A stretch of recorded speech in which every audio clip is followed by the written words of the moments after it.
जब आदरणीय राष्ट्रपति जी हम सबको संबोधित करने के लिए आई और जिस गौरव और सम्मान के साथ सेंगोल पूरे प्रोसेसन का नेतृत्व कर रहा और हम सब उसके पीछे पीछे चल रहे थे। नए सदन में ये नई परंपरा भारत के आजादी के उस पवित्र पल का प्रतिबिंब जब साक्षी बनता है तो लोकतंत्र की गरिमा कई गुना ऊपर चली जाती है।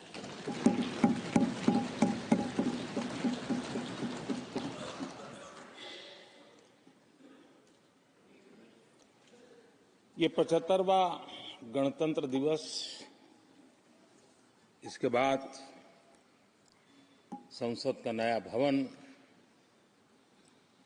सेंगोल की अगुवाई, ये सारा दृश्य अपने आप में बहुत ही प्रभावी था।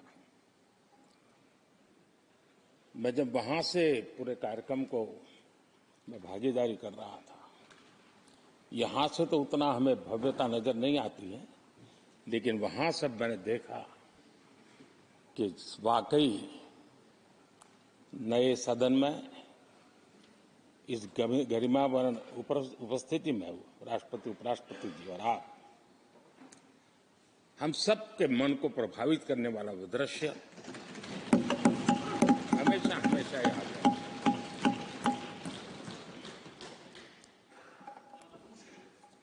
जिन माननीय करीब 60 से ज्यादा माननीय सदस्यों ने राष्ट्रपति जी के आभार प्रस्ताव पर अपने अपने विचार रखे हैं, मैं विनम्रता के साथ अपने अपने विचार व्यक्त करने वाले सभी अपने माननीय सांसदगण का आभार व्यक्त करता हूं। मैं विशेष रूप से विपक्ष ने जो संकल्प लिया है उसकी सराहना करता हूं। उनके भाषण के एक एक बात से मेरा और देश का विश्वास पक्का हो गया है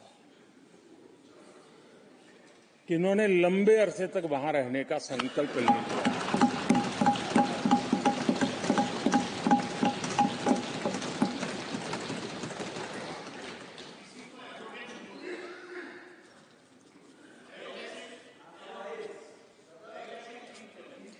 आप कई दशक तक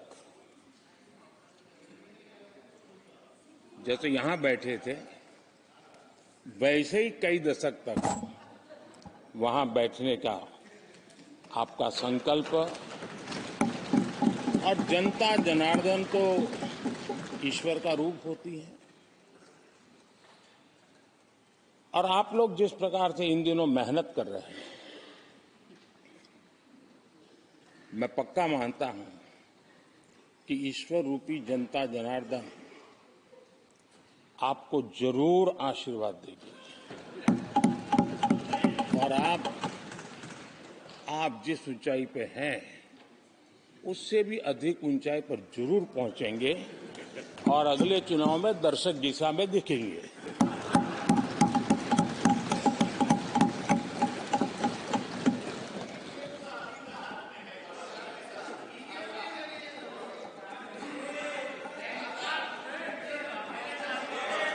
अभिनंदन जी, इस बार आपने आपका कॉन्ट्रैक्ट उनको दे दिया है क्या?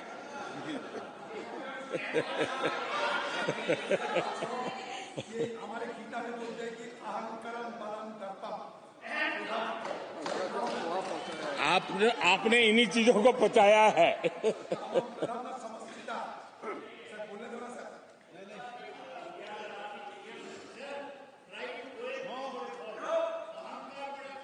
आदरणीय अध्यक्ष महोदय,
जितने ज्यादा समृद्ध होंगे हमारा देश उतना ही समृद्ध होगा, उतना ही तेजी से समृद्ध होगा।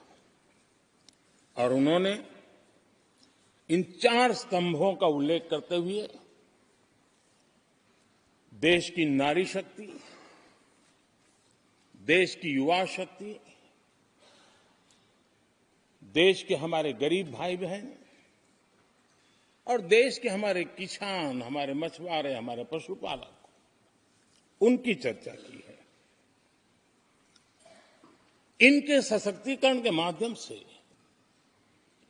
राष्ट्र के विकसित भारत के लक्ष्य को प्राप्त करने की जो राह है, उसका स्पष्ट दिशा निर्देश आदरणीय राष्ट्रपति जी ने कहा है। अच्छा होता, हो सकता है आपके यहां फिशरमैन माइनॉरिटी के ना हो सकता है आपके यहां पशुपालक माइनॉरिटी के ना हो सकता है किसान आपके यहां माइनॉरिटी के ना हो सकता है महिलाएं आपके यहां माइनॉरिटी में ना हो सकता है कि आपके यहां युवा में माइनॉरिटी। क्या हो गया है दादा? क्या देश के युवा जी की बात होती है? समाज के सब वर्ग नहीं होते हैं? क्या देश की नारी की बात होती है? देश की सभी नारी नहीं होती है? कब तक टुकड़ों में सोचते रहोगे? कब तक समाज को बांटते रहोगे? सब सीमा करो, सीमा करो। बहुत तोड़ा देश को।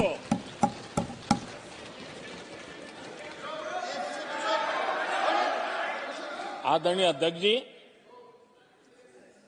अच्छा होता कि जाते जाते तो कम से कम इस चर्चा के दरमियान कुछ सकारात्मक बातें होती, कुछ सकारात्मक सुझाव आते। लेकिन हर बार की तरह आप सब साथियों ने देश को बहुत निराश किया, क्योंकि आपकी सोच की मर्यादा देश समझ पा रहा है। उसको बार बार दर्द होता कि ये दशा है इनकी सोचने की मर्यादा इतनी है। आदरणीय अध्यक्ष जी, नेता तो बदल गए, लेकिन टेप रिकॉर्डर वही बज रही है, वही बातें, कोई नई बात आती नहीं, और पुरानी ढपली और पुराना राग वही चलता रहता है आपका। चुनाव का वर्ष था, थोड़ी मेहनत करते, कुछ नया निकाल करके लाते, जनता को जरा संदेश दे पाते, उसमें भी फेल गए आप। चलिए, ये भी मैं सिखाता हूं। आदरणीय अध्यक्ष जी,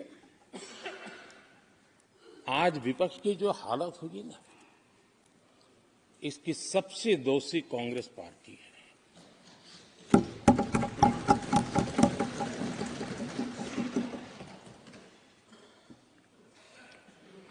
कांग्रेस को एक अच्छा विपक्ष बनने का बहुत बड़ा अवसर मिला, और 10 साल कम नहीं होते, लेकिन 10 साल में उस दायित्व को निभाने में भी वे पूरी तरह विफल गए। और जब खुद विफल हो गए तो विपक्ष में और भी होनहार लोग हैं, उनको भी उभरने नहीं दिया, क्योंकि फिर मामला और गड़बड़ हो जाए। इसलिए हर बार यही करते रहे कि और भी विपक्षी जो तेजस्वी लोग हैं उनको दबा दिया जाए। हाउस में कई यंग हमारे माननीय सांसदगण हैं, उत्साह भी, उमंग भी है, लेकिन अगर वो बोलें, उनकी छवि उभर जाए, तो शायद किसी की छवि बहुत दब जाए। उस चिंता में इस यंग जनरेशन को मौका न मिले, हाउस को ही चलने नहीं दिए गए। यानी एक प्रकार से इतना बड़ा नुकसान कर दिया है, खुद का भी, विपक्ष का भी, संसद का भी और देश का भी। और इसलिए, और मैं हमेशा चाहता हूं कि देश को एक स्वस्थ, अच्छे विपक्ष की बहुत जरूरत है।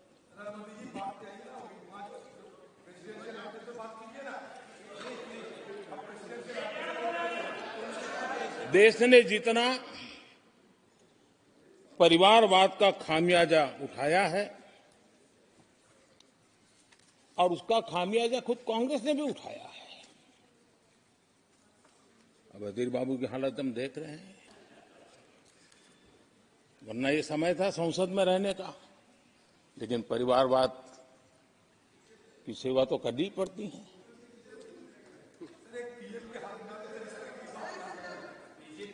आदरणीय अध्यक्ष जी, अब हालत देखिए, हमारे खरगे जी इस सदन से उस सदन शिफ्ट हो गए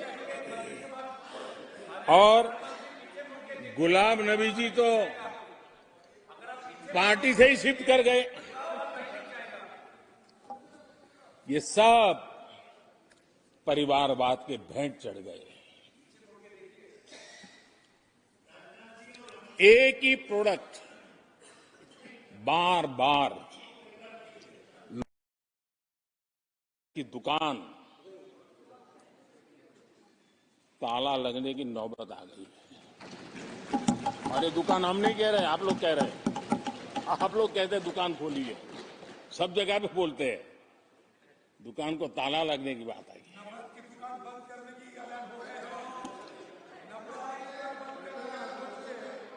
यहां हमारे दादा अपनी आदत छोड़ नहीं पाते हैं, वो वहां से बैठे बैठे कमेंट कर रहे हैं परिवारवाद की। मैं जरा समझा देता हूं, आज माफ करना अध्यक्ष महोदय, मैं जरा समय ले रहा हूं। आज हम किस परिवारवाद की चर्चा करते हैं? अगर किसी परिवार में अपने बलबूते पर जन समर्थन से एक से अधिक अनेक लोग अगर राजनीतिक क्षेत्र में भी प्रगति करते हैं, उसको हमने कभी परिवारवाद नहीं कहा है। हम परिवारवाद की चर्चा वो करते हैं जो पार्टी परिवार चलाता है, जो पार्टी परिवार के लोगों को प्राथमिकता देती है, जो पार्टी के सारे निर्णय परिवार के लोग ही करते हैं, वो परिवारवाद है। न राजनाथ जी की कोई पॉलिटिकल पार्टी है, न अमित शाह की कोई पॉलिटिकल पार्टी है। और इसलिए जहां एक परिवार को पार्टियां लिखी जाती हैं, वो लोकतंत्र में उचित नहीं है। लोकतंत्र में पार्टी अनेक, एक परिवार के 10 लोग राजनीति में आए, कुछ बुरा नहीं है। हम तो चाहते हैं नौजवान लोग आए।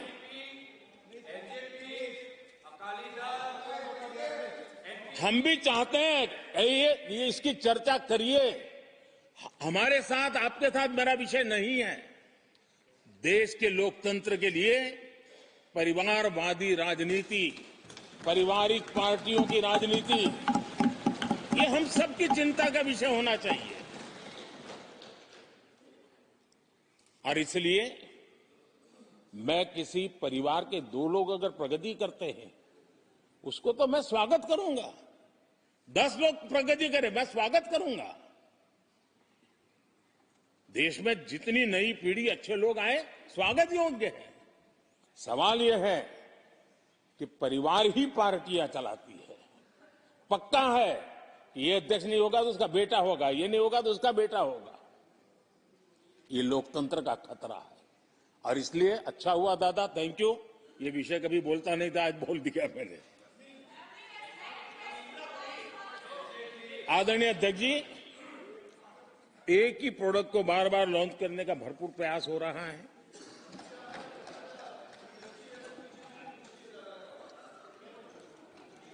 आदरणीय अध्यक्ष जी, कांग्रेस एक परिवार में उलझ गई है।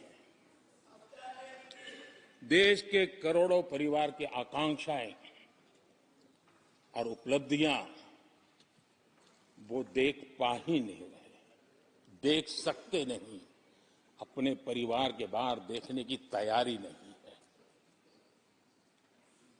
और कांग्रेस में एक कैंसिल कल्चर डेवलप हुआ है। कुछ भी है कैंसिल, कुछ भी है कैंसिल। ये एक ऐसे कैंसिल कल्चर में कांग्रेस फंस गई है। अगर हम कहते हैं मेक इन इंडिया, तो कांग्रेस कहती है कैंसिल। हम कहते हैं आत्मनिर्भर भारत, कांग्रेस कहती है कैंसिल। हम कहते हैं वोकल फॉर लोकल, कांग्रेस कहती है कैंसिल। हम कहते हैं वंदे भारत ट्रेन, कांग्रेस कहती है कैंसिल। हम कहते हैं संसद की नई इमारत, कांग्रेस कहती कैंसिल। यानी मैं हैरान हूं, ये कोई मोदी की उपलब्धियां नहीं है, देश की उपलब्धियां है।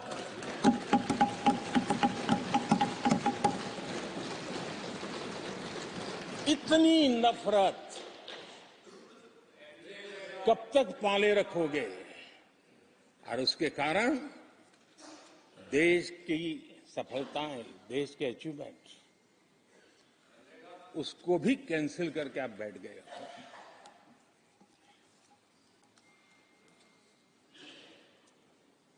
आदरणीय अध्यक्ष जी, राष्ट्रपति जी ने विकसित भारत के रोडमैप पर चर्चा करते हुए आर्थिक पहलुओं पर विस्तार से चर्चा की। अर्थव्यवस्था के मूलभूत जो आधार है उसके की बारीकी से चर्चा की और भारत की मजबूत अर्थव्यवस्था को आज पूरी दुनिया सराह रही है, पूरी दुनिया उससे प्रभावित है। और जब विश्व संकट से गुजर रहा है तब तो उनको और ज्यादा अच्छा लगता है। G20 समिट के अंदर सारे देश ने देखा है कि पूरा विश्व भारत के लिए क्या सोचता है, क्या कहता है, क्या आशा करता है।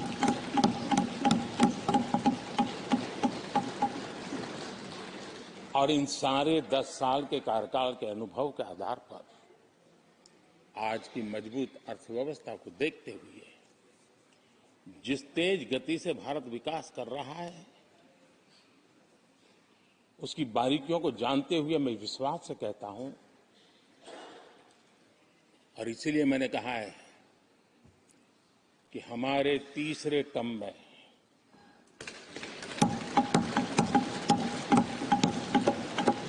भारत दुनिया की तीसरी बड़ी आर्थिक ताकत बनेगा।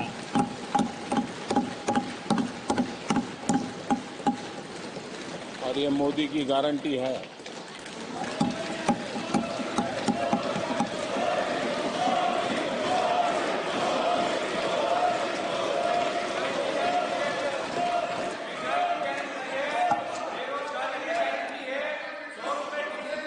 माननीय अध्यक्ष जी, इनको पहले मौका नहीं दिया था क्या? सबको मौका दिया है ना? हाँ,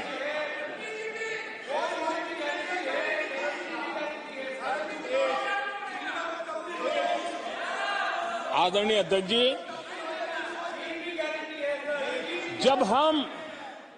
जब हम दुनिया की तीसरी बड़ी आर्थिक शक्ति बनकर के उभरेंगे कहते हैं, तो हमारे विपक्ष में बैठे कुछ साथी कैसा कुतर्क देते हैं। वो कहते हैं इसमें क्या है, ये तो अपने आप हो जाएगा। क्या कमाल है आप लोगों की। मोदी का क्या है, ये तो अपने आप हो जाएगी। मैं जरा सरकार की भूमिका क्या होती है इस सदन के माध्यम से देश को और विशेष करके देश के युवा मन को बताना चाहता हूं, देश की युवा शक्तियों को बताना चाहता हूं कि होता कैसे है और सरकार की भूमिका क्या होती है। आदरणीय अध्यक्ष जी, 10 साल पहले 2014 में फरवरी महीने में जो इंटरिम बजट आया था, उस समय कौन लोग बैठे थे आपको तो मालूम ही है, देश को भी मालूम है। जो 10 साल पहले इंटरिम बजट आया था उसे पेश करते समय उस समय के वित्त मंत्री ने जो कहा था, मैं उसको कोट कर रहा हूं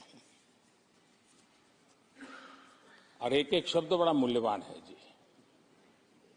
जब आप लोग कहते हैं ना कि तो अपने आप तीसरे नंबर पर जा ही जाएगा, ऐसा कहते हैं, उनको जरा समझना चाहिए।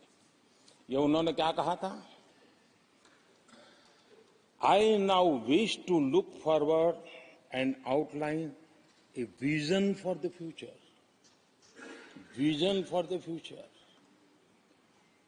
पूरे ब्रह्मांड के सबसे बड़े अर्थशास्त्री बोल रहे थे।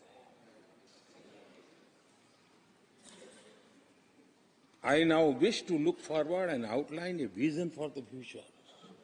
आगे कहते हैं, I wonder how many have noted the fact that India's economy, in terms of the size of its GDP, is the 11th largest in the world. यानी 2014 में 11 नंबर पहुंचने पर क्या गौरवगान होता था। आज 5 पर पहुंच गए और आपको क्या हो गया, क्या हो गया? आदरणीय अध्यक्ष जी, आदरणीय अध्यक्ष जी, आदरणीय अध्यक्ष जी,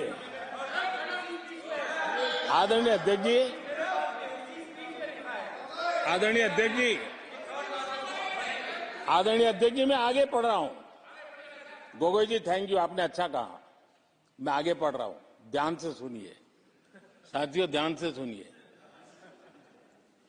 उन्होंने कहा था is the 11th largest in the world. बड़ा गौरव का बात था। There are great things in the store, आगे वो कह रहे हैं there are great things in store. फिर आगे कहते हैं, there is a well argued view that in the next 3 decades,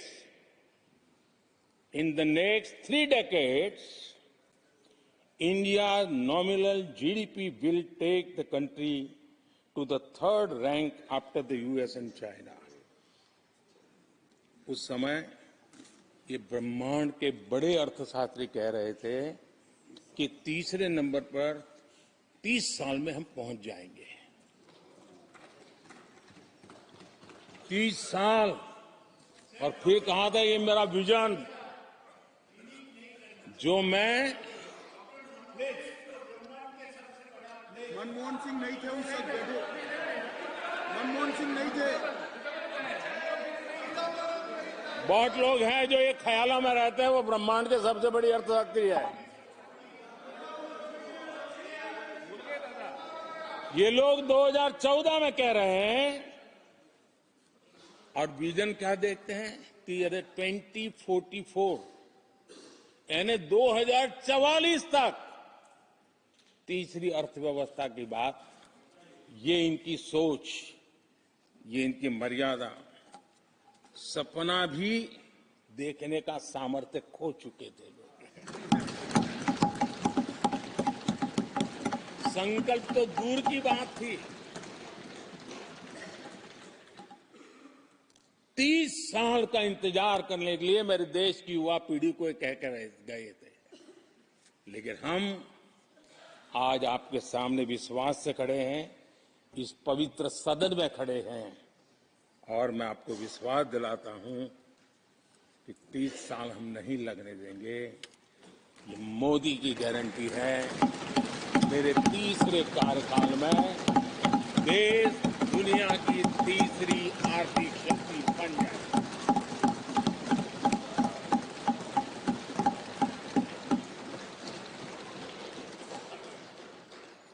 कैसे लक्ष्य रखते थे, उनकी सोच कहां तक जाती थी, दया आती है। और आप लोग 11 नंबर पे बड़ा गर्व कर रहे थे, अब 5 नंबर पहुंचा दिए जी। लेकिन अगर 11 पर पहुंचने से आपको खुशी होती थी तो 5 नंबर पहुंचने पर भी खुशी होनी चाहिए। देश 5 नंबर पर पहुंचा, आपको खुशी होनी चाहिए। किस बीमारी में फंसे पड़े हो। आदरणीय अध्यक्ष जी, भाजपा सरकार की काम करने की स्पीड, हमारे लक्ष्य कितने बड़े होते हैं, हमारा हौसला कितना बड़ा होता है, वो आज पूरी दुनिया देख रही है।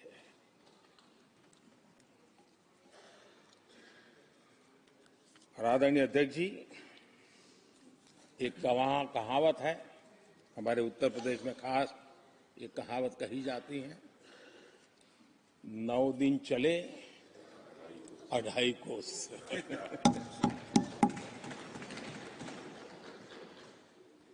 और मुझे लगता है कि ये कहावत पूरी तरह कांग्रेस को परिभाषित कर देती है।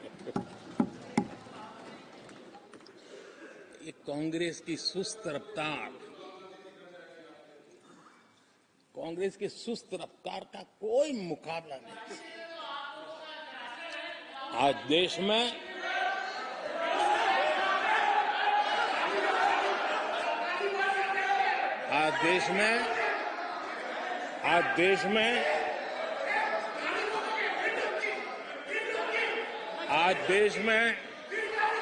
जिस रफ्तार से काम हो रहा है, कांग्रेस सरकार इस रफ्तार की कल्पना भी नहीं कर सकती। आदरणीय अध्यक्ष जी,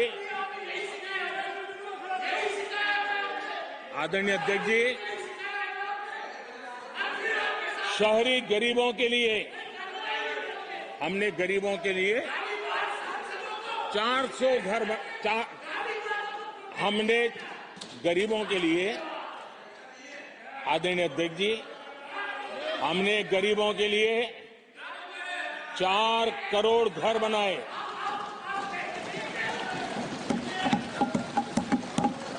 और शहरी गरीबों के लिए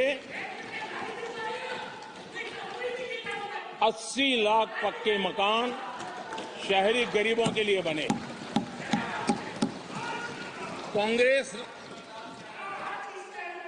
अगर कांग्रेस की रफ्तार से घर बने होते तो क्या हुआ होता, मैं इसका हिसाब लगाता हूं।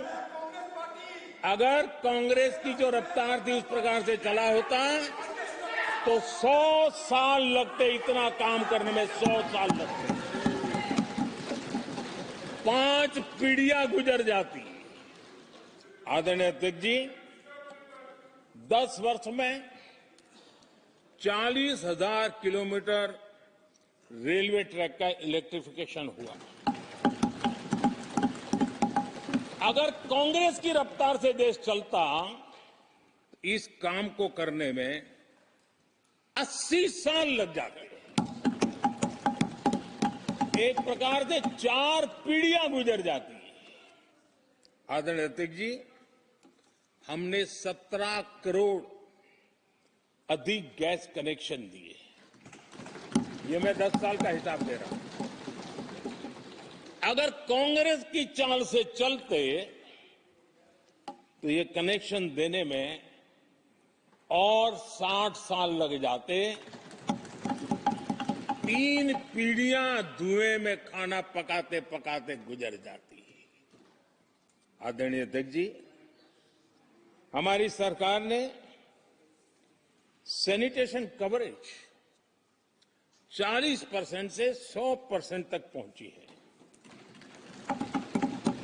अगर कांग्रेस की रफ्तार होती तो ये काम होते होते 60-70 साल और लगते और कम से कम 3 पीढ़ियां गुजर जाती।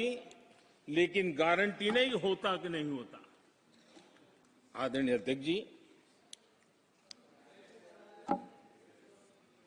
कांग्रेस की जो मानसिकता है, जिसका देश को बहुत नुकसान हुआ, कांग्रेस ने देश के सामर्थ्य पर कभी भी विश्वास नहीं किया। वे अपने आप को शासक मानते रहे और जनता जनार्दन को हमेशा कमतर आंकते गए, छोटा आंकते गए। आदरणीय अध्यक्ष जी, देश के नागरिकों के लिए कैसा सोचते थे, मैं जानता हूं। मैं नाम बोलते हुए उनको जरा चुभन होगी, लेकिन 15 अगस्त लाल किले से प्रधानमंत्री नेहरू ने जो कहा था, वो मैं जरा पढ़ता हूं। लाल किले से भारत के प्रथम प्रधानमंत्री ने जो कहा था वो पढ़ रहा हूं, नेहरू जी ने। उन्होंने कहा था, हिंदुस्तान में काफी मेहनत करने की आदत आम तौर से नहीं है। हम इतना काम नहीं करते जितना कि यूरोप वाले या जापान वाले या चीन वाले या रूस वाले या अमेरिका वाले करते हैं। ये नेहरू जी लाल किले से बोल रहे हैं। यह न समझिए, यह न समझिए कि यह न समझिए कि वह कौमें,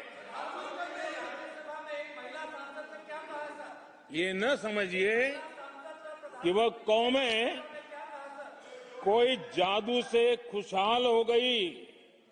वो मेहनत से हुई है और अक्ल से हुई है। ये उनको सर्टिफिकेट दे रहे हैं, भारत के लोगों को नीचा दिखा रहे हैं। यानी नेहरू जी की भारतीयों के प्रति सोच थी कि भारतीय आलसी है। नेहरू जी की भारतीयों के लिए सोच थी कि भारतीय कम अक्ल के लोग होते हैं। और आदरणीय अध्यक्ष जी, इंदिरा जी की सोच भी उससे ज्यादा अलग नहीं थी। इंदिरा जी ने जो लाल किले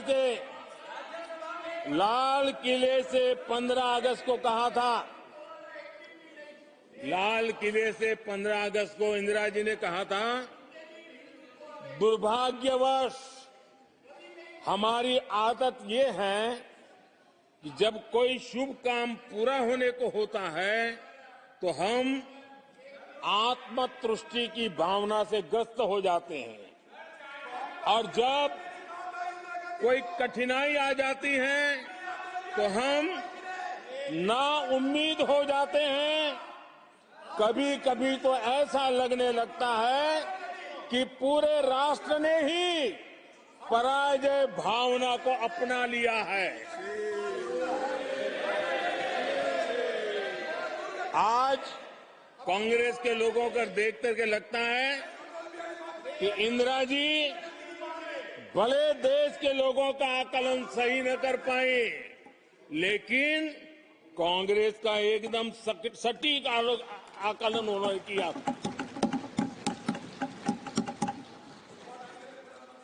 कांग्रेस के शाही परिवार के लोग मेरे देश के लोगों को ऐसा ही समझते थे, उनके विषय में ऐसे ही सोचते। और आज भी वही सोच देखने को मिलती है। माननीय अध्यक्ष जी,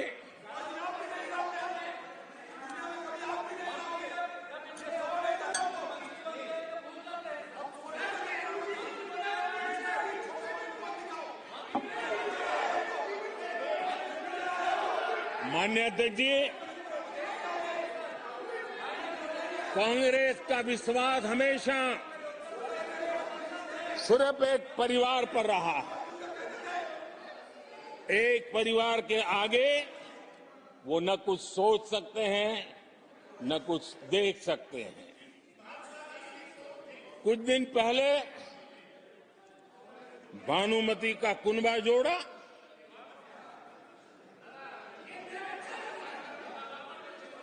लेकिन फिर एकला चलो रे करने लग गए। कांग्रेस के लोगों ने नया मोटर मैकेनिक का काम सीखा है, और इसलिए अलाइनमेंट क्या होता है उसका ज्ञान तो हो गया होगा, लेकिन मैं देख रहा हूं अलायंस का ही अलाइनमेंट बिगड़ गया।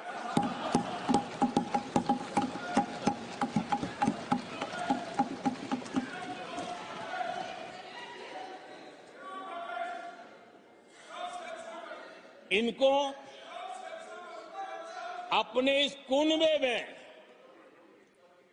अगर एक दूसरे पर विश्वास नहीं है तो ये लोग देश पर विश्वास कैसे करेंगे? आदरणीय अध्यक्ष जी, हमें देश के सामर्थ्य पर भरोसा है, हमें लोगों की शक्ति पर भरोसा है। आदरणीय अध्यक्ष जी, देश की जनता ने हमें जब पहली बार सेवा करने का अवसर दिया तो हमने पहले कार्यकाल में यूपीए के समय के जो गड्ढे थे वो गड्ढे भरने में हमारा काफी समय और शक्ति लगी। हम पहले कार्यकाल में वो गड्ढे भरते रहे। हमने दूसरे कार्यकाल में नए भारत की नींव रखी और तीसरे कार्यकाल में हम विकसित भारत को निर्माण को नई गति देंगे। आदरणीय अध्यक्ष जी, पहले कार्यकाल में हमने स्वच्छ भारत, उज्ज्वला,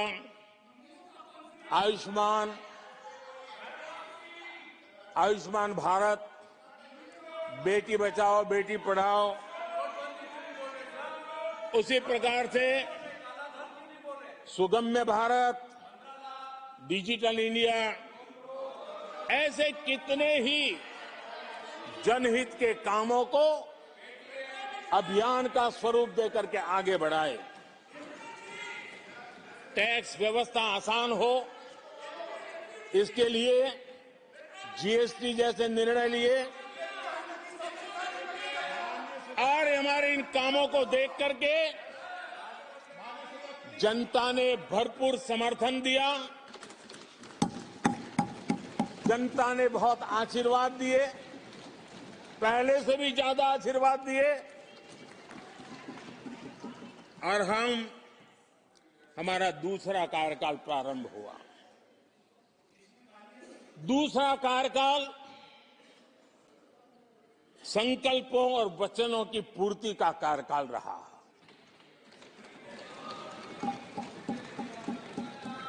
जिन उपलब्धियों का देश लंबे समय से इंतजार कर रहा था, वो सारे काम हमने दूसरे कार्यकाल में पूरे होते देखे।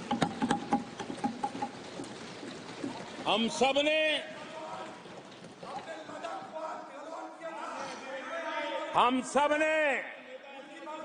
370 खत्म होते हुए देखा।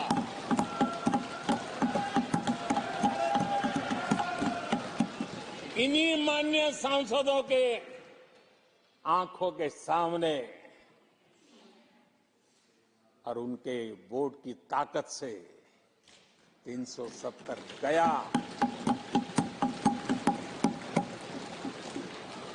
नारी शक्ति वंदन अधिनियम ये दूसरे कार्यकाल में कानून बना।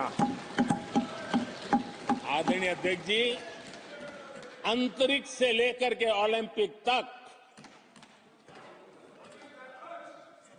सशस्त्र बलों से संसद तक नारी शक्ति के सामर्थ्य की गूंज फैली।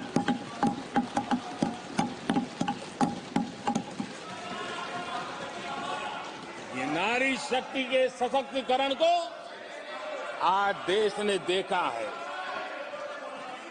आदरणीय अध्यक्ष जी,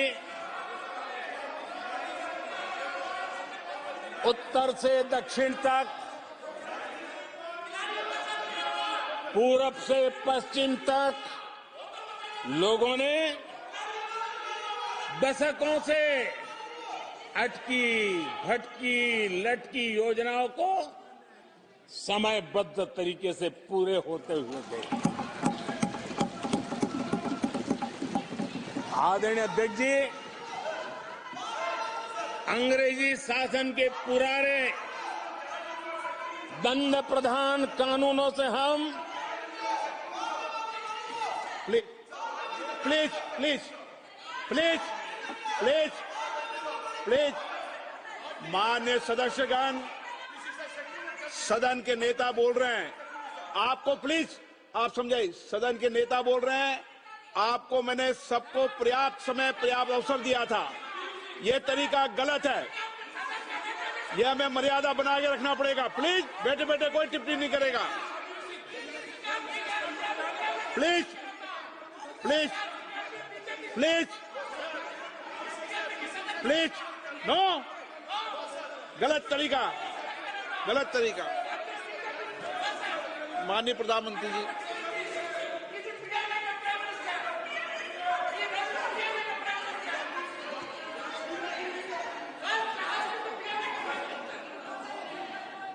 ये तरीका है क्या आपका?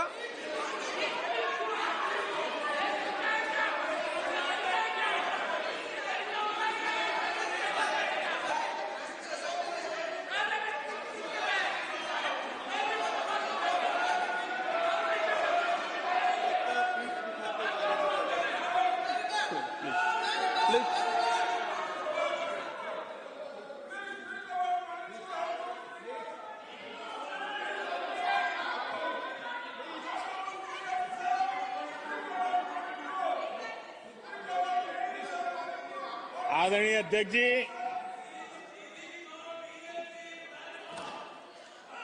अंग्रेजी शासन के पुराने कानून जो दंड प्रधान थे, उन दंड प्रधानों से के कानूनों से हट करके हमने न्याय संहिता तक प्रगति की।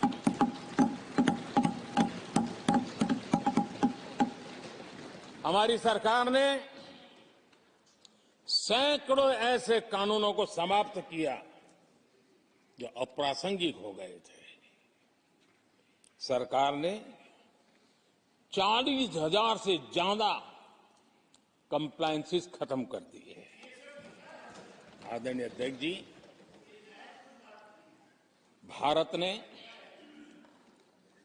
अमृत भारत और नमो भारत ट्रेनों से भविष्य की उन्नति के सपने देखे।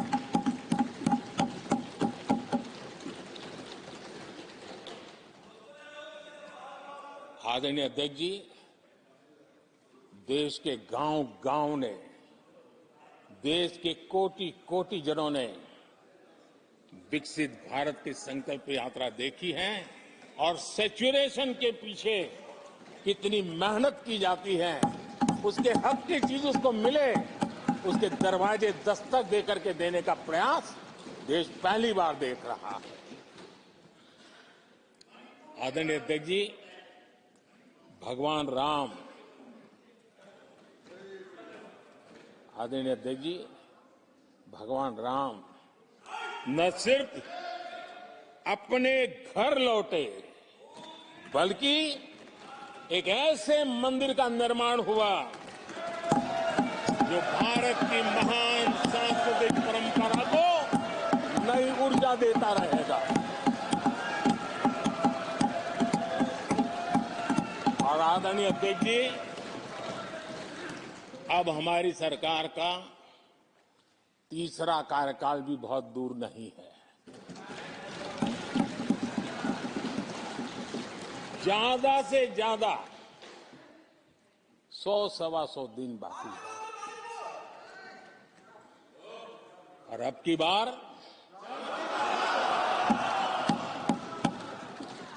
पूरा देश कह रहा है, अब की बार खड़गे जी भी कह रहे हैं। लेकिन अध्यक्ष जी, मैं आमतौर पर ये आंकड़े के चक्कर में नहीं पड़ता, लेकिन मैं देख रहा हूं देश का मिजाज एनडीए को तो 400 पार कर पाई के रहेगा, लेकिन भारतीय जनता पार्टी को 370 सीट अवश्य देगा।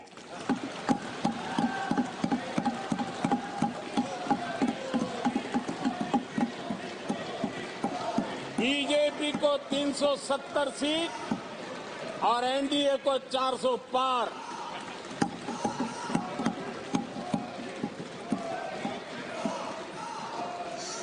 सभा की कार्रवाई इस विषय की समाप्ति तक बढ़ा दी जाए। आदरणीय अध्यक्ष जी, हमारा तीसरा कार्यकाल बहुत बड़े फैसलों का होगा।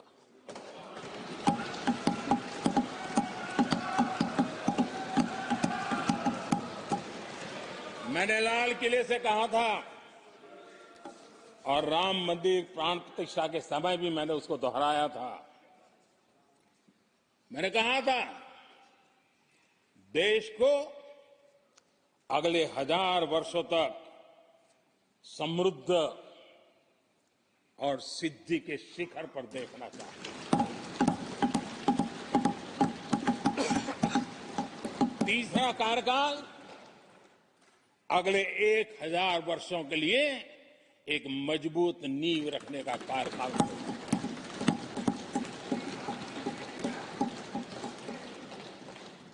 आदरणीय अध्यक्ष जी,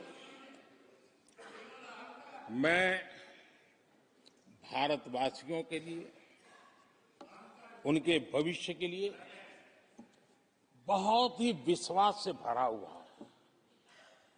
मेरा देश के 140 करोड़ नागरिकों के सामर्थ्य पर अपार भरोसा है। मेरा बहुत विश्वास है।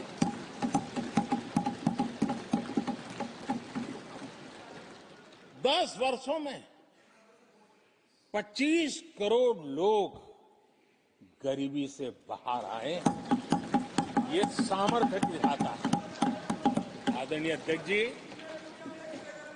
मैंने हमेशा कहा है कि गरीब को अगर साधन मिले, गरीब को अगर संसाधन मिले, गरीब को अगर स्वाभिमान मिले, तो हमारा गरीब गरीबी को परास्त करने का सामर्थ्य रखता है। और हमने वो रास्ता चुना और मेरे गरीब भाइयों ने गरीबी को परास्त करके दिखाया है। और इसी सोच के साथ हमने गरीब को साधन दिए, संसाधन दिए, सम्मान दिया, स्वाभिमान दिया। 50 करोड़ गरीबों के पास आज बैंक खाता है। कभी वो बैंक से गुजर नहीं पाता। 4 करोड़ गरीबों के पास पक्का घर है। घर उसके स्वाभिमान को एक नया सामर्थ्य देता है। 11 करोड़ से अधिक परिवारों को पीने का शुद्ध जल पानी नल से मिल रहा है। 55 करोड़ से अधिक गरीबों को आयुष्मान भारत कार्ड मिला है।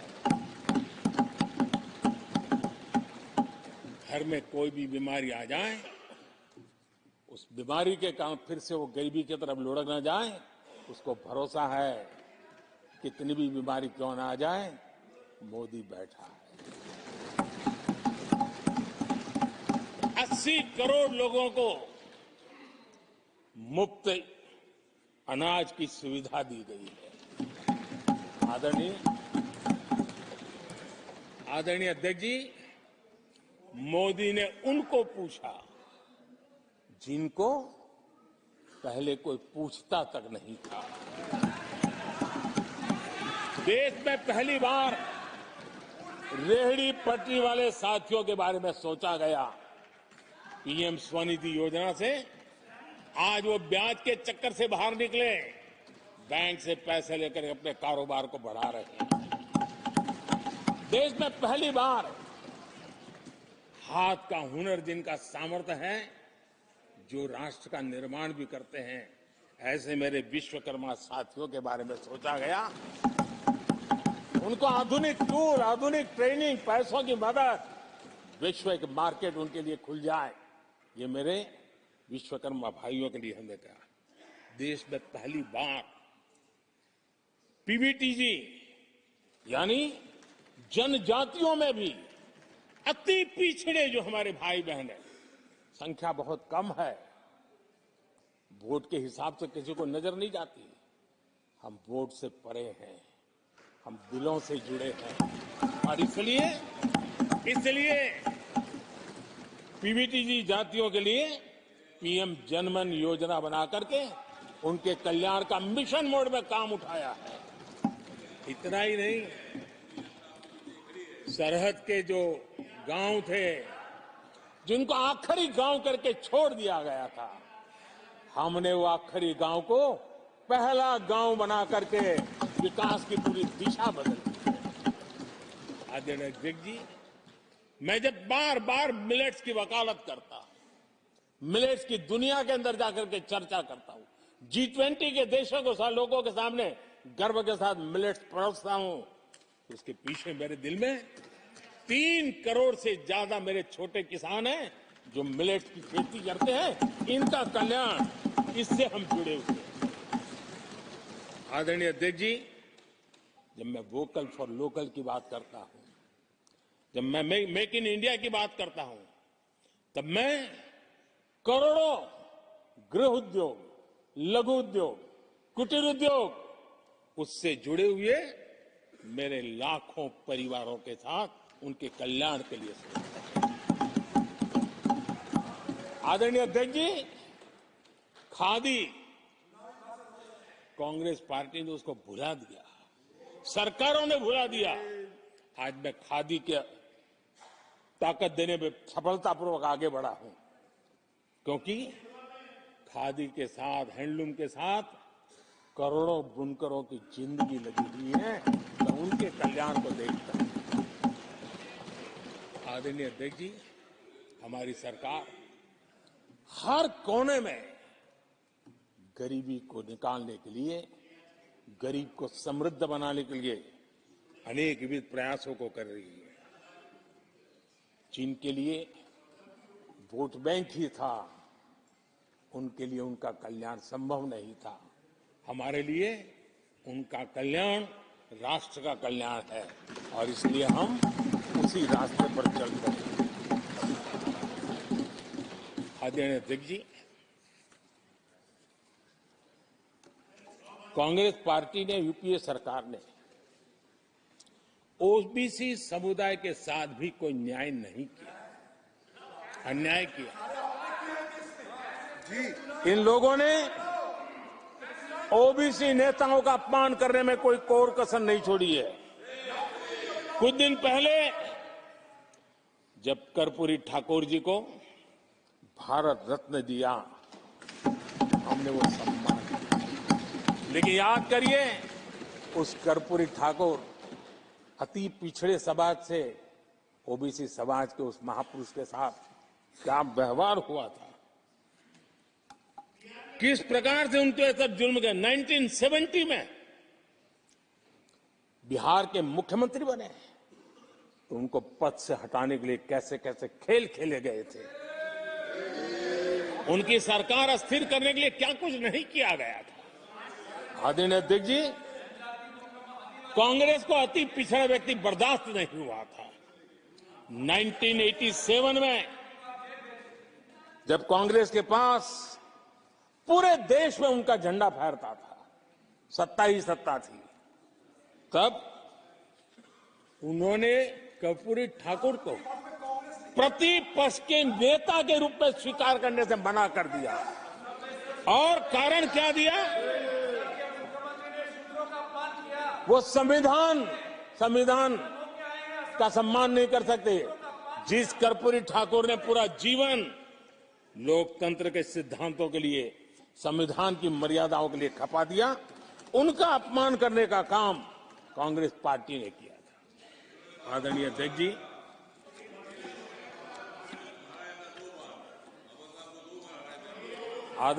जी,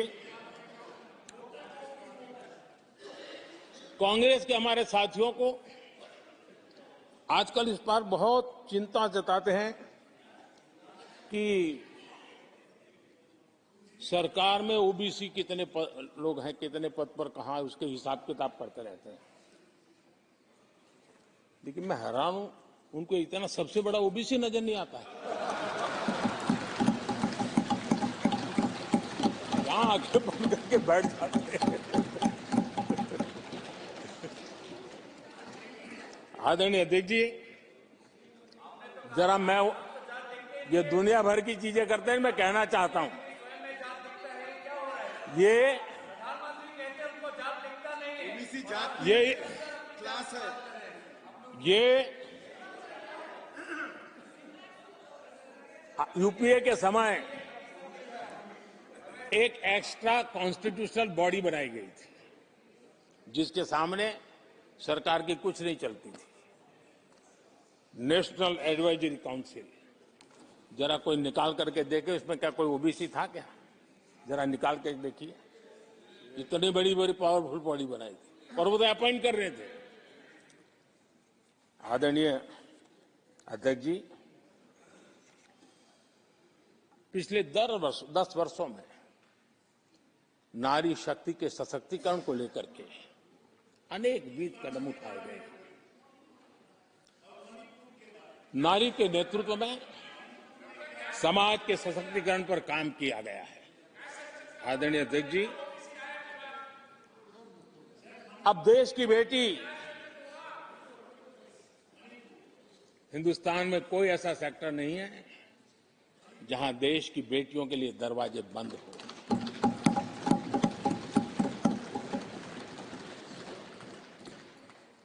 आज हमारे देश की बेटियां फाइटर जेट भी उड़ा रही हैं और हमारे देश की सीमाओं को भी सुरक्षित रख रही है।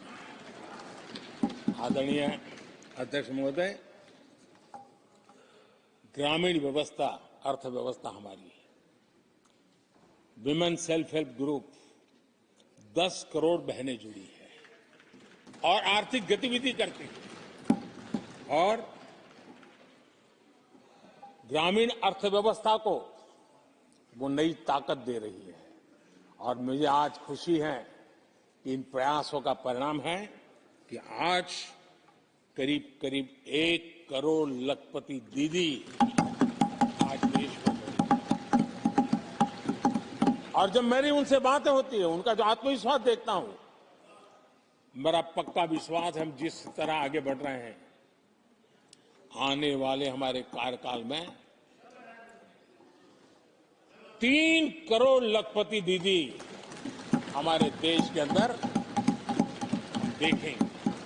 आप कल्पना कर सकते हैं गांव की अर्थव्यवस्था को कितना बड़ा बदलाव हो जाएगा।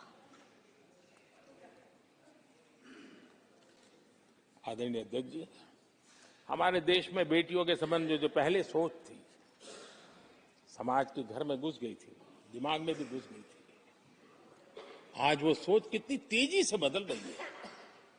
थोड़ा सा बारीकी से देखेंगे तो हमें पता चलेगा कितना बड़ा सुखद बदलाव आ रहा है। पहले अगर बेटी का जन्म होता था तो चर्चा होती थी, अरे खर्चा कैसे उठाएंगे, उसको कैसे पढ़ाएंगे, उसके आगे की जिंदगी का एक प्रकार से कोई बोझ है, ऐसी चर्चाएं हुआ करती थी। आज बेटी पैदा होती है तो पूछा जाता है, अरे सुकन्या समृद्धि अकाउंट खुला कि नहीं खुला? बदलाव। आदरणीय जी, पहले सवाल होता था प्रेग्नेंट होने पर नौकरी नहीं कर पाओगे। पहले ये बात होती थी प्रेग्नेंट होने पर नौकरी नहीं कर पाओगे। आज कहा जाता है 26 हफ्ते की पेड लीव और बाद में भी अगर चाहिए तो मिलेगी। ये बदलाव होता है। पहले समाज में सवाल होते थे कि महिला होकर नौकरी क्यों करना चाहती हो, क्या पति की सैलरी कम पड़ रही, ऐसे सवाल होते थे। आज लोग पूछ रहे हैं, मैडम आपका जो स्टार्टअप है ना बहुत प्रगति कर रहा है, क्या मुझे नौकरी मिलेगी? ये बदलाव।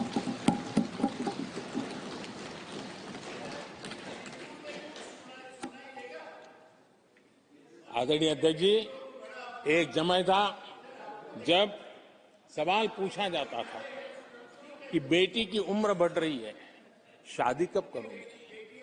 बेटी की उम्र बढ़ रही है, शादी कब करोगे? आज पूछा जाता है, बेटी पर्सनल और प्रोफेशनल दोनों कामों को संतुलित कितना बढ़िया करती हो, कैसे करती हो?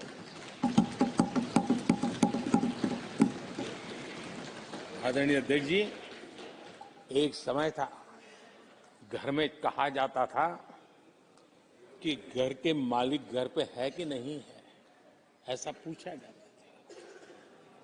घर के मुखिया को बुलाइए, ऐसा कहते थे। आज किसी के घर जाते हैं तो घर महिला के नाम पर, बिजली का बिल उसके नाम पर आता है, पानी गैस सब उसके नाम पर, तो परिवार के मुखिया की जगह आज मेरी माताएं बहन, ये बदलाव अमृतकाल में विकसित भारत का हमारा जो संकल्प है ना, इसकी एक बहुत बड़ी शक्ति के रूप में उभरने वाला है और मैं उस शक्ति के दर्शन कर पा रहा हूं। आदरणीय अध्यक्ष महोदय,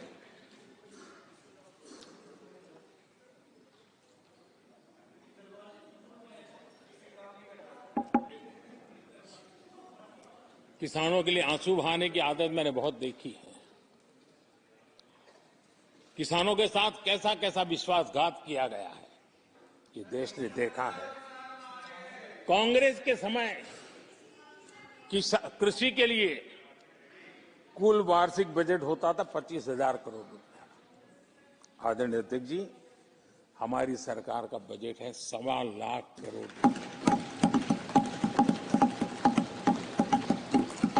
आदरणीय अध्यक्ष जी, कांग्रेस ने अपने 10 साल के कार्यकाल में 7 लाख करोड़ रुपया का धान और गेहूं किसानों से खरीदा था। हमने 10 वर्ष में करीब 18 लाख करोड़ का धान गेहूं।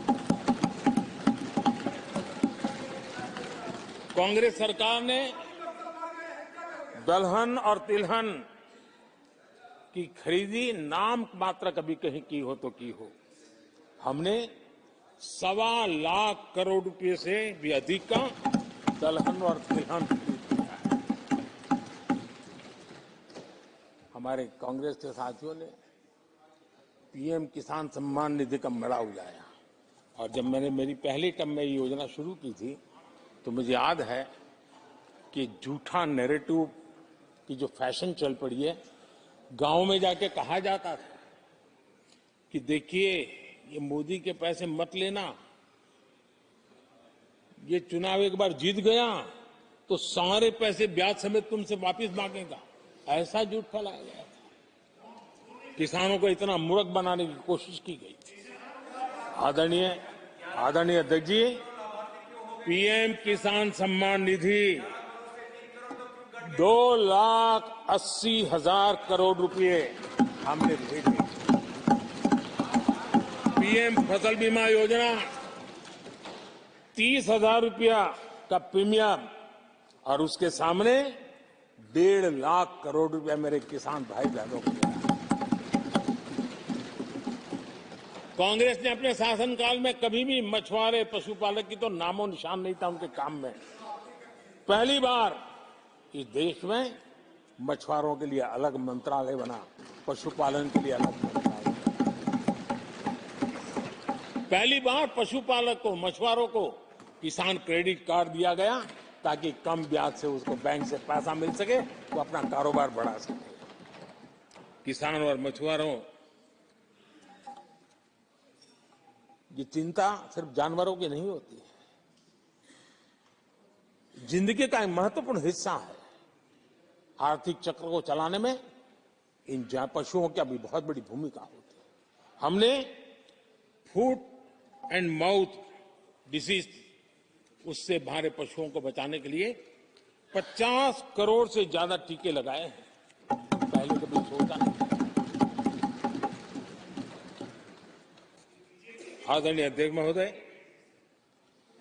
आज भारत में युवाओं के लिए जितने नए अवसर बने हैं ये पहले कभी नहीं बने। आज पूरी वोकेबलरी बदल गई है। शब्द पूरे जो पहले कभी सुनने को नहीं मिलते थे, वो बोलचाल के सहज दुनिया में शब्द आ चुके हैं। आज चारों तरफ स्टार्टअप्स की गूंज है, यूनिकॉर्न्स चर्चा में है। आज डिजिटल क्रिएटर्स एक बहुत बड़ा वर्ग हमारे सामने है। आज गीग इकोनॉमी की चर्चा हो रही है। ये युवाओं के जुबान पर ये नए भारत की नई वोकेबलरी है। ये नई आर्थिक साम्राज्य की नई परिवेश है, नई पहचान है। ये सेक्टर युवाओं के लिए रोजगार के लाखों नए अवसर बना रहे हैं। 2014 से पहले डिजिटल इकोनॉमी की साइज ना के बराबर, बहुत ज्यादा उसकी चर्चा भी नहीं थी। आज भारत दुनिया की डिजिटल इकोनॉमी है, अग्रणी है। लाखों युवा इससे जुड़े हैं और आने वाले समय में ये डिजिटल इंडिया मूवमेंट जो है वो देश के नौजवानों के लिए अनेक अनेक अवसर, अनेक अनेक रोजगार, अनेक अनेक प्रोफेशंस के लिए अवसर लेकर के आने वाला है। आदरणीय अध्यक्ष जी, आज Bharat made in India phone दुनिया में पहुंच रहे हैं। दुनिया में हम नंबर 2 बन गए हैं। और एक तरफ सस्ता मोबाइल प्राप्त हुआ है और दूसरी तरफ सस्ता डेटा। इन दोनों ने एक बहुत बड़ा रिवॉल्यूशन लाया है देश में और दुनिया में।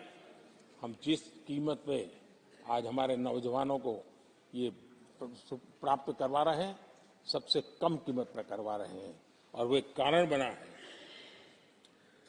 आज मेड इन इंडिया अभियान रिकॉर्ड मैन्युफैक्चरिंग, रिकॉर्ड एक्सपोर्ट या देश देख रहा है।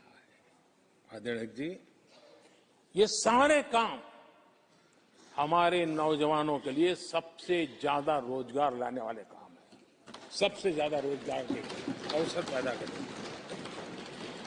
आदरणीय अध्यक्ष महोदय, 10 वर्ष में टूरिज्म सेक्टर में अभूतपूर्व उछाल आया है।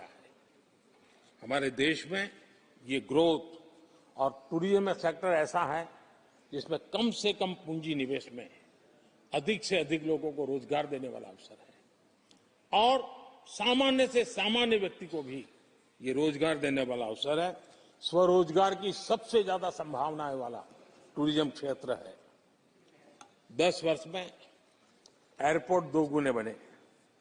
भारत सिर्फ एयरपोर्ट बने ऐसा नहीं है, भारत दुनिया का तीसरा बड़ा डोमेस्टिक एविएशन सेक्टर बना, दुनिया के तीसरे बड़े। हम सबको खुशी होनी चाहिए। भारत की जो एयरलाइंस कंपनियां हैं, उन्होंने 1000 नए एयरक्राफ्ट का ऑर्डर दिए। देश में 1000 नए एयरक्राफ्ट। और जब इतने सारे हवाई जहाज ऑपरेट होंगे, सारे एयरपोर्ट कितने धमधमते होंगे, कितने पायलट्स की जरूरत पड़ेगी, कितने हमें क्रू मेंबर चाहिए, कितने इंजीनियर चाहिए, कितने ग्राउंड सर्विस के लिए लोग चाहिए। यानी रोजगारी के नए नए क्षेत्र खुलते जा रहे हैं।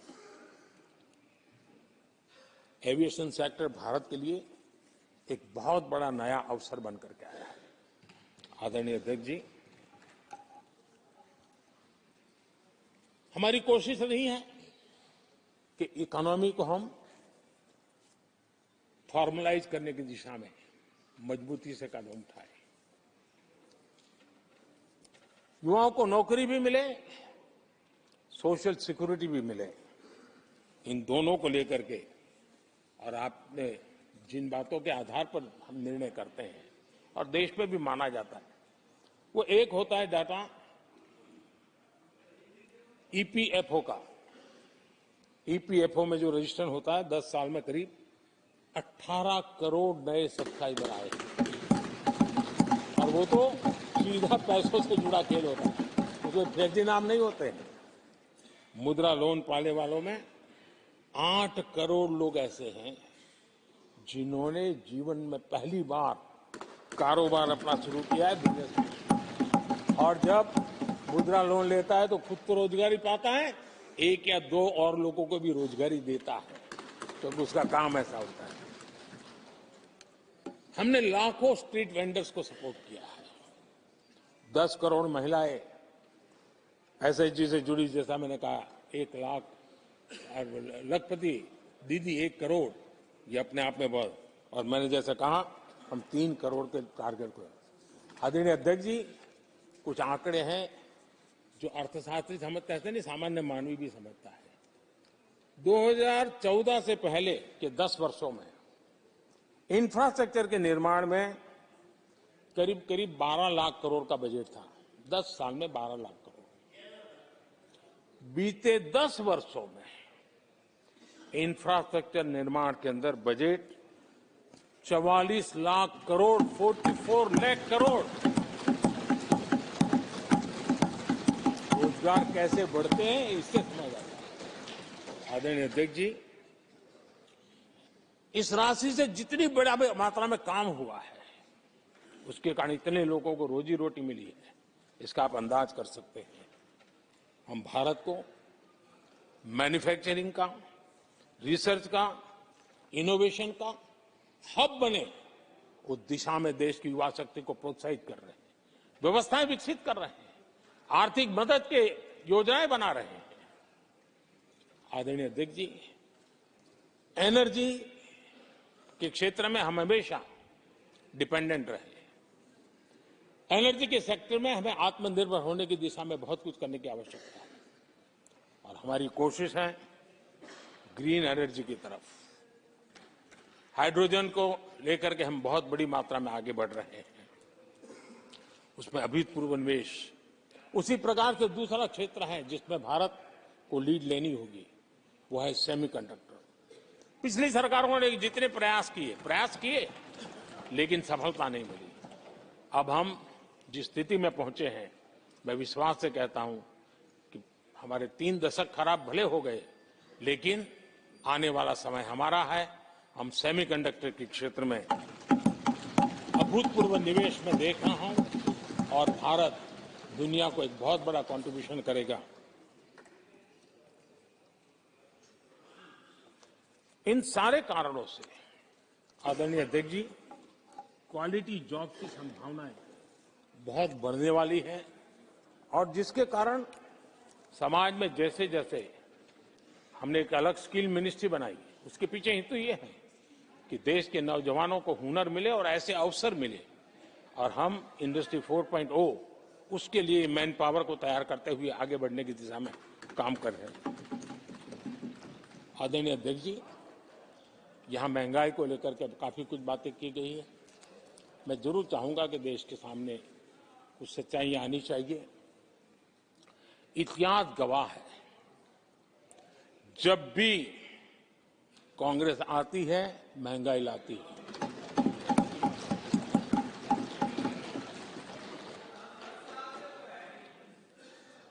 मैं कुछ वक्तव्य इस सदन में आज कहना चाहता हूं और किसी की आलोचना करने के लिए नहीं कह रहा हूं, लेकिन हो सकता है कि हमारी बात जो समझ नहीं पाते हैं वो अपने लोगों की बात को समझने का प्रयास करेंगे। कहा गया था कभी,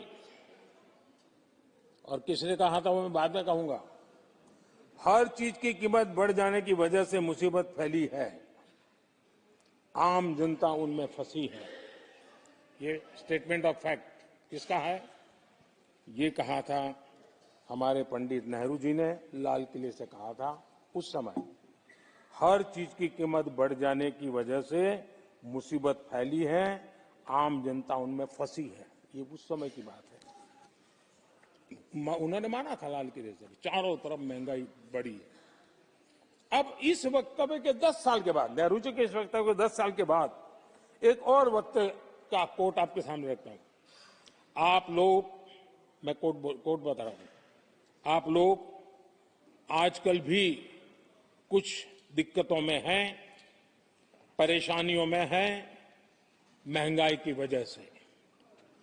कुछ तो लाचारी है, पूरी तौर से काबू की बात नहीं हो पा रही हमारे इस समय में, हालांकि वो काबू में आएगी। 10 साल के बाद भी महंगाई के यही गीत कहे गए थे, और ये किसने कहा था? फिर से ये नेहरू जी ने कहा था, उन्हीं के कार्यकाल में। तब देश का पीएम रहते उन्होंने 12 साल हो चुके थे, लेकिन हर बार महंगाई कंट्रोल में नहीं आ रही है, महंगाई के कारण आपको मुसीबत हो रही है, इसी के गीत गाते रहे थे। आदरणीय अध्यक्ष जी, अब मैं एक और भाषण का हिस्सा पढ़ रहा हूं। जब देश आगे बढ़ता है तो कुछ हद तक कीमतें भी बढ़ती हैं। हमको ये भी देखना है कि जो भी आवश्यक वस्तु हैं उनकी कीमत को कैसे थामे। ये किसने कहा था?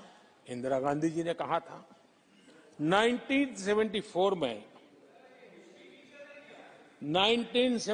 में जब देश में सारे उन्होंने दरवाजे ताले लगा दिए थे, लोगों को जेल में बंद कर दिया था, 30% महंगाई थी, 30%।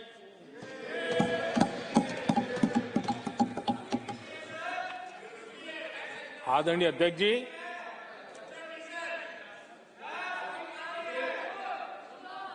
अपने भाषण में यहां तक कहा गया था, क्या कहा था? आप चौंक जाएंगे। उन्होंने कहा था, अगर जमीन न हो, यानी कुछ पैदावार के लिए जमीन न हो, तो अपने गमले और कनस्तर में सब्जी उगा लें। ये ऐसी सलाहें उच्च पद पर बैठे हुए लोग दिया करते थे। जब देश में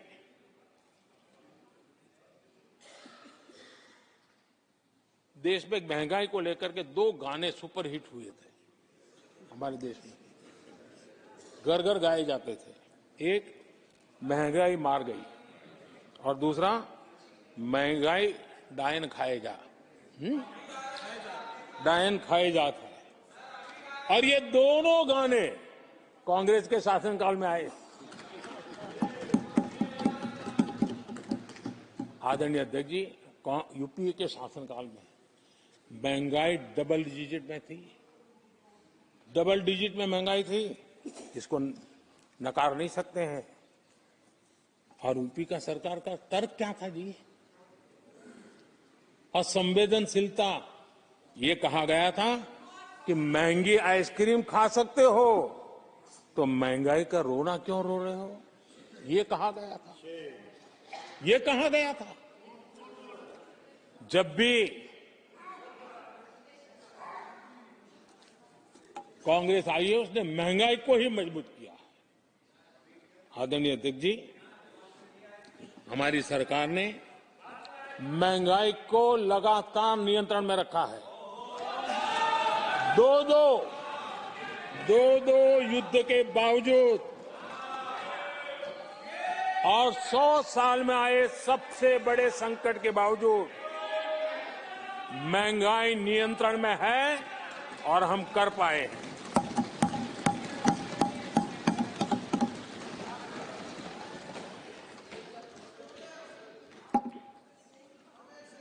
आदरणीय अध्यक्ष जी, यहां पर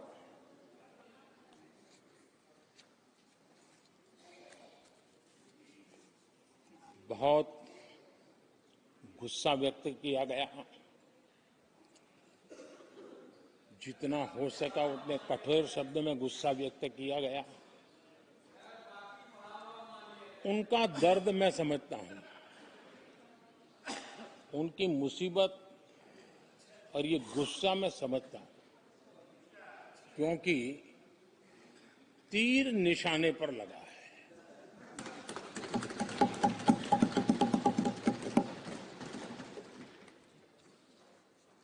भ्रष्टाचार पर एजेंसियां एक्शन ले रही हैं,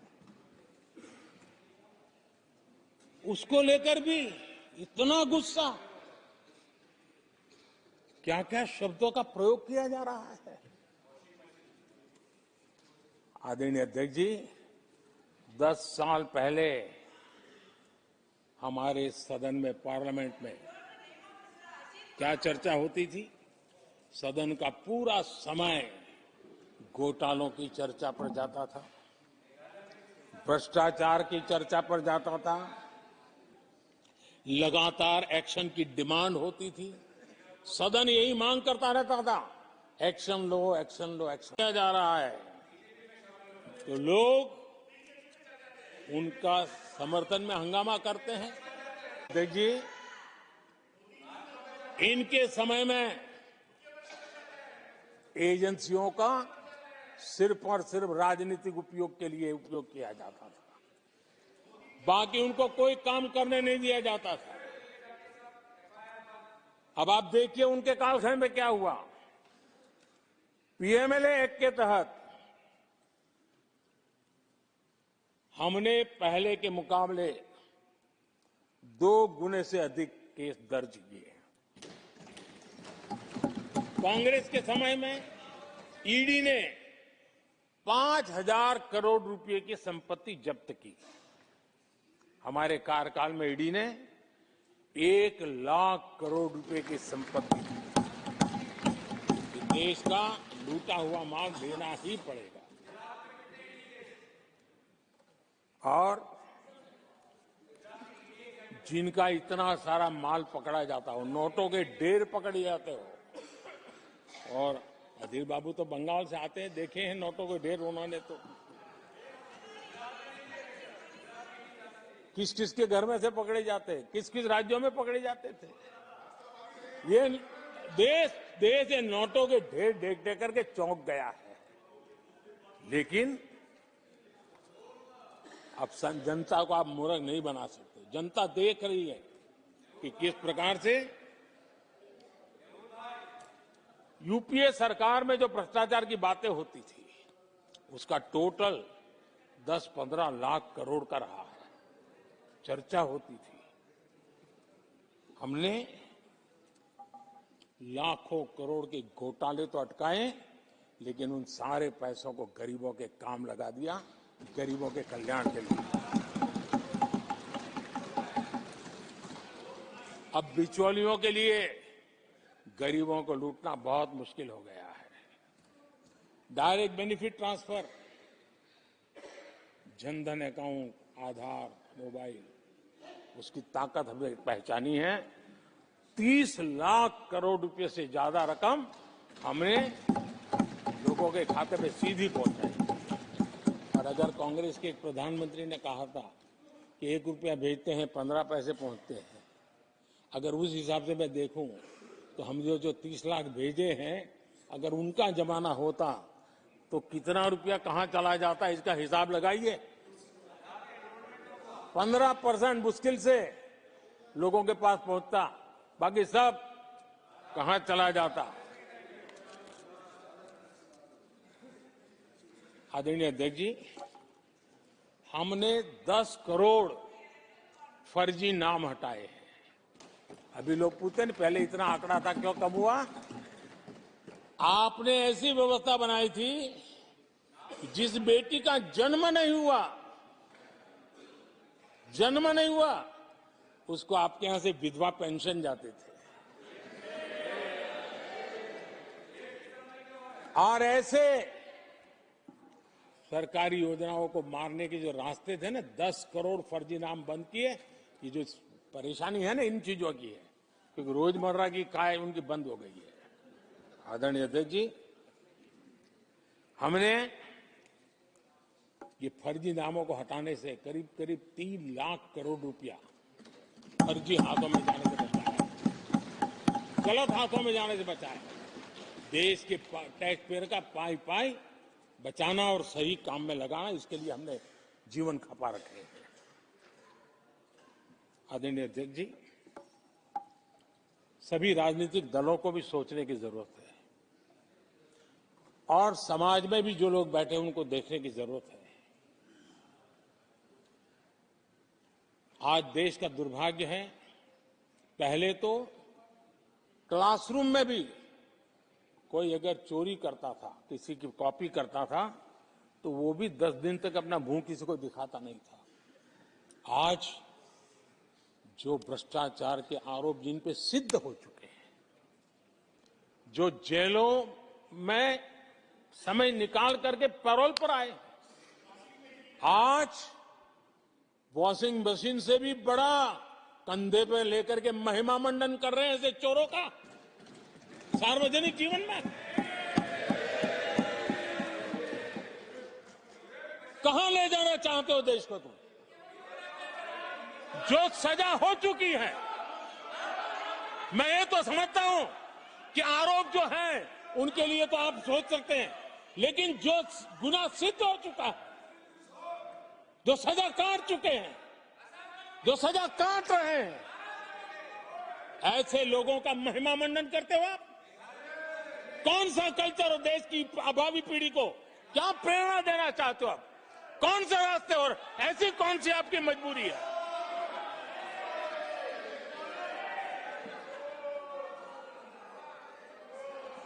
और ऐसे लोगों का महिमा मंडन किया जा रहा है, उनको महान बताया जा रहा है। जहां संविधान का राज है, जहां लोकतंत्र है, माननीय अध्यक्ष जी, ऐसी बातें लंबी नहीं चल सकती हैं। ये लोग लिख करके रखे हैं कि ये जो महिमा मंडन का काम चल रहा है उनका, वो अपने ही खात्मे की चिट्ठी पे सिग्नेचर कर रहे हैं लोग।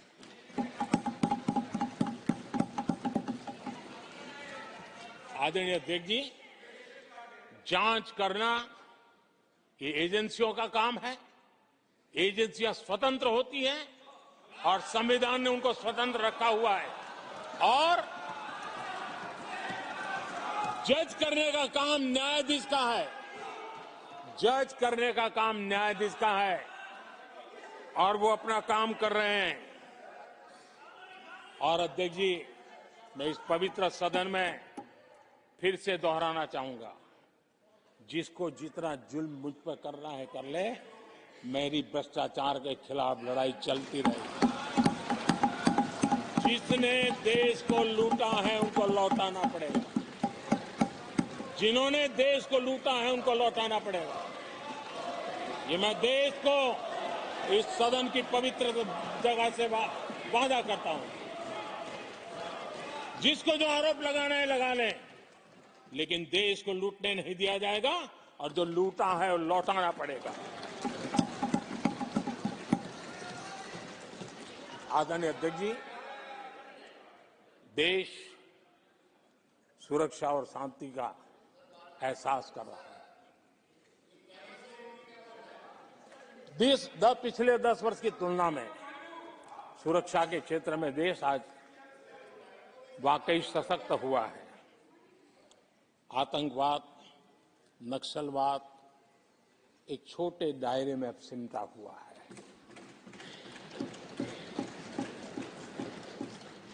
लेकिन भारत की जो टेररिज्म के प्रति जीरो टॉलरेंस नीति है, आज पूरे विश्व को भी भारत की इस नीति की तरफ चलने के लिए मजबूर होना पड़ा।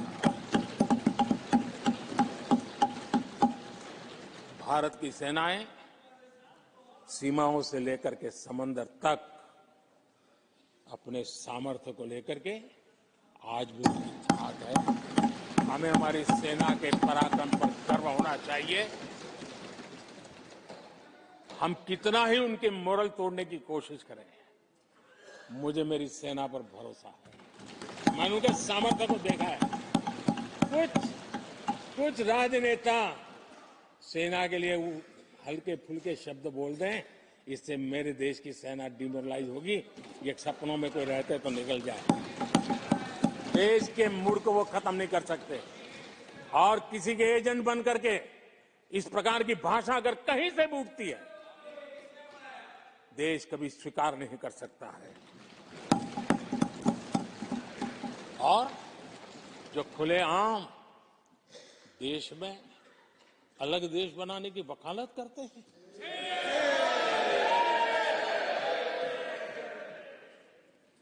जोड़ने की बातें छोड़ो, तोड़ने की कोशिश करिए। यार आपके अंदर क्या पड़ा हुआ है? क्या इतने टुकड़े करके अभी भी आपके मन को समाधान नहीं हुआ है? देश के इतने टुकड़े कर चुके हो आप, और टुकड़े करना चाहते हो? कब तक करते रहोगे? आदरणीय अध्यक्ष जी, इसी सदन में अगर कश्मीर की बात होती थी तो हमेशा चिंता का स्वर निकलता था, छिटाकशी होती थी, आरोप प्रत्यारोप होते थे। आज जम्मू कश्मीर में अभूतपूर्व विकास की चर्चा हो रही है और गर्व के साथ हो रही है। पर्यटन लगातार बढ़ रहा है, G20 समिट होती है वहां, पूरा विश्व आज उसकी सराहना करता है। आर्टिकल 370 को लेकर के कैसा हवा बना के रखा था। कश्मीर के लोगों ने जिस प्रकार से उसको गले लगाया है, कश्मीरी जनता ने जिस प्रकार से गले लगाया है, और आखिर के ये समस्या किसकी देन थी? किसने देश के माथे पर मारा था? किसने भारत के संविधान के अंदर इस प्रकार की दरार करके रखी हुई थी? आदरणीय अध्यक्ष जी, अगर नेहरू जी का नाम लेते हैं तो उनको बुरा लगता है, लेकिन कश्मीर को जो समस्याएं झेलनी पड़ी उसके मूल में उनकी ये सोच थी और उसी का परिणाम है देश को भुगतना पड़ा। जम्मू कश्मीर के लोगों को, देश के लोगों को नेहरू जी की गलतियों का बहुत बड़ी कीमत चुकानी पड़ी है। आदरणीय अध्यक्ष जी, वो भले गलतियां करके गए, लेकिन हम मुसीबतें झेल करके भी गलतियां सुधारने के लिए हमारी कोशिश जारी रखेंगे। हम रुकने वाले नहीं हैं। हम देश के लिए काम करने के लिए निकले हुए लोग हैं। हमारे लिए नेशन फर्स्ट है। आदरणीय अध्यक्ष जी, मैं सभी राजनीतिक दलों के नेताओं से आग्रह करूंगा, सभी माननीय सदस्यों से आग्रह करूंगा, भारत के जीवन में एक बहुत बड़ा अवसर आया है। वैश्विक परिवेश में भारत के लिए बड़ा अवसर आया है। एक नए आत्मविश्वास के साथ आगे बढ़ने का अवसर आया है। राजनीति अपनी जगह पे होती है, आरोप प्रत्यारोप अपनी जगह पर होता है, लेकिन देश से बढ़कर कुछ नहीं होता है। और इसलिए आइए मैं निमंत्रण देता हूं आपको, कंधे से कंधा मिलाकर के हम देश के निर्माण के लिए आगे बढ़े। राजनीति में किसी भी जगह पर रहते हुए भी राष्ट्र निर्माण में आगे बढ़ने में कोई रुकावट नहीं आती। अब इस राह को मत छोड़िए। मैं आपका साथ मांग रहा हूं, मां भारती के कल्याण के लिए साथ मांग रहा हूं। मैं विश्व के अंदर जो अवसर आया है उस अवसर को बुलाने के लिए आपका साथ मांगता हूं। मैं आपका सहयोग चाहता हूं 140 करोड़ देशवासियों की जिंदगी को और समृद्ध बनाने के लिए और सुखी बनाने के लिए। लेकिन अगर आप साथ नहीं दे सकते हैं और अगर आपका हाथ ईंटें फेंकने पर ही तुला हुआ है, तो आप लिख करके रखिए, आपकी हर ईंट को मैं विकसित भारत की नींव मजबूत करने के लिए लगाऊंगा। आपके हर पत्थर को मैं विकसित भारत के जो सपनों को लेकर के अब चले उसकी नींव मजबूत करने के लिए मैं लगाऊंगा और देश को हम उस समृद्धि की ओर लेके जाएंगे।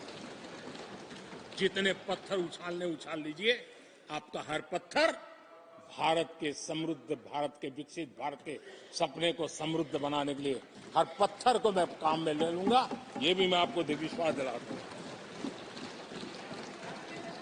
आदरणीय अध्यक्ष जी, मैं जानता हूं